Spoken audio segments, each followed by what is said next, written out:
आसिया case के फैसले तो बाद पैदा होने वाली सूरत हाल उत्ते गुफ्तगू करदे होया DGISPR major general Asif Ghafoor होरां आख्या कि हर मामले में फौज नूं मुलव्वस समझना अफसोसनाक है। आसिया बीबी केस पिछले 10 वरियां तो अदालतां विच चल रहा है ते इहदा फैसला एक कानूनी मामला है ते इनू कानून के तकाज़ियां के मुताबिक ही हल होना चाहिए है ते इस सारी सूरत हाल विच मुल्क के अंदर अमन अमान बरकरार रखा जाए। उन्होंने आख्या कि हजूर अक़दस सल्लल्लाहु अलैहि वसल्लम होरां नाल मुहब्बत ते कोई समझौता नहीं हो सकता।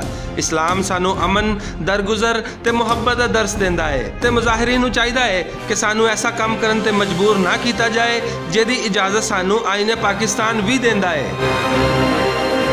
पाकिस्तान के अस्करी इदारे वालों वाजे पैगाम आने तो बाद उन्होंने तमाम सियासी ते मजहबी जमातों को समझ जाना चाहिए है कि उन्होंने जेड़ा भी मुतालबा या एहतजाज करना है वो कानून के अंदर रह के ही करनगे ते सुनिया जाएगा।